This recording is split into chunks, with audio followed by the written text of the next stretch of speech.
नमस्कार, स्वागत है आप सभी का न्यूज फ्लैश में। मैं हूं आपके साथ कशिश गौड़। बढ़ते हैं आज की खास खबर की ओर।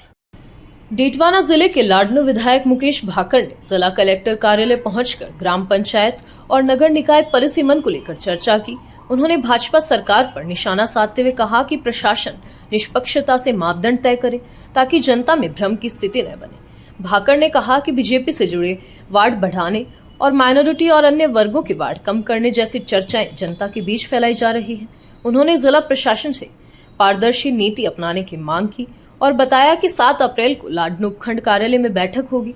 उन्होंने आरोप लगाया कि हारे हुए प्रत्याशियों को प्राथमिकता और चुने हुए जनप्रतिनिधियों को अपेक्षा भाजपा की गलत परंपरा बन चुकी है।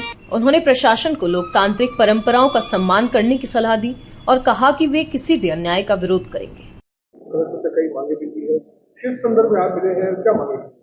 देखिए, जिस तरीके से पंचायत राज जो ग्राम पंचायतों का और जो परिसीमन की चर्चा चल रही है और नगर पालिकाओं में वार्डों के जो परिसीमन की चर्चा चल रही है, उसको लेकर मेरी कलेक्टर साहब से मीटिंग थी और हमने ये कहा है कि प्रशासन बिना किसी सरकार बिना किसी नेताओं के दबाव में आए एक मापदंड वो तय करे कि कितनी संख्या का कोई वार्ड होगा, किस तरीके से आप पंचायतों का पुनर्गठन करेंगे, किस तरीके से नई पंचायतें बनेगी, किस तरीके से परिसीमन होगा। इसको लेकर जनता के बीच जो भ्रामक स्थिति है, जो चिंता की हर आदमी चिंतित है कि किस तरीके से पंचायतें बनेगी, जिस तरह से भाजपा के लोगों द्वारा प्रचार किया जा रहा है कि इस गांव को इस गांव में डाल देंगे, ये वार्ड छोटा हो जाएगा, ये वार्ड बड़ा हो जाएगा, माइनॉरिटी के वार्ड कम हो जाएंगे, एससी के वार्ड कम हो जाएंगे, बीजेपी के वार्ड बढ़ जाएंगे। तो जिस तरीके की चर्चा लोगों के बीच में, उसको लेकर मेरी मीटिंग थी और हमने कहा कि एक साफ सुथरा मापदंड आप जनता के सामने रखें कि आप इस तरीके से ये परिसीमन इस तरीके से पुनर्गठन करेंगे।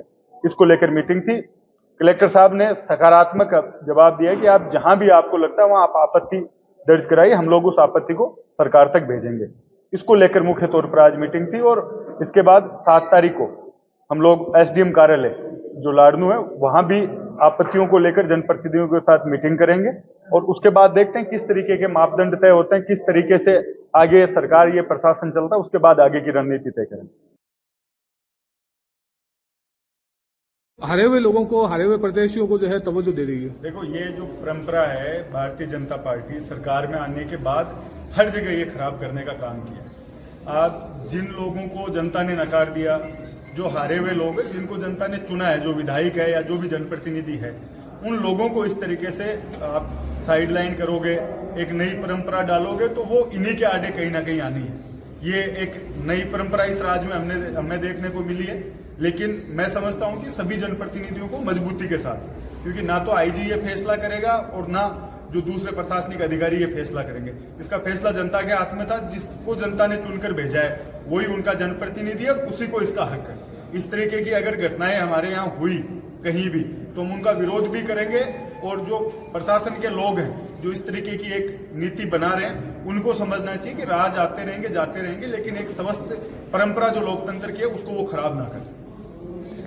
फिलहाल के लिए इतना ही। मुझे दीजिए इजाजत। नमस्कार।